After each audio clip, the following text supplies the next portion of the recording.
In this week's Communities That Care, the Judy Garland Festival just wrapped up in the last 24 hours. In this year's event, a major fundraising effort to buy back the iconic ruby red slippers that were stolen from the museum nearly 20 years ago. Our Sammy Salina has an update on the museum's efforts to get those shoes back.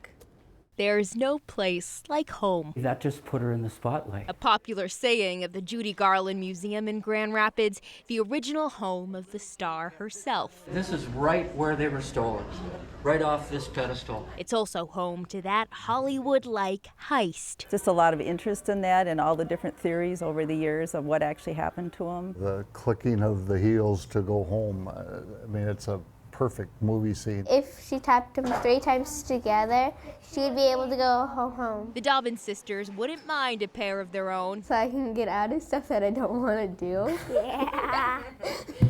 And the museum is on the same page. Back in 2005, one of 4 existing ruby slippers worn by Garland in the movie were stolen while on loan. In 2018, they were finally recovered and later returned to its owner. For years, the museum didn't want to talk about the theft of the ruby slippers. Their credibility took a hit and there was a lot of finger pointing. But now they want to turn that theft into something positive. Trying to get the slippers here permanently. And I realize, yes, security will be a concern.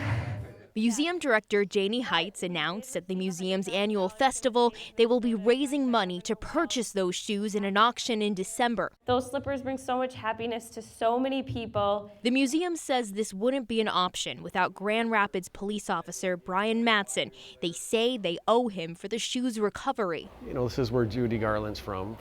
To have them back here to represent that full circle and, you know, to just pay tribute to her, I think that'd be awesome. It won't be as easy as 3 clicks of the heel to buy the shoes, but folks believe there's no place like this home for those slippers. Sammy Salina, KARE 11 News. Now, Governor Tim Walz announced Minnesota lawmakers are providing $100,000 towards buying the shoes. The museum says it won't say how much money has already been raised so they can be competitive at the auction. They say it was like $3 million. Yeah, something like that. You were saying that it's going to make such a great movie. They should just sell the movie rights. Sell the movie rights and then buy use the money shoes. to buy the shoes.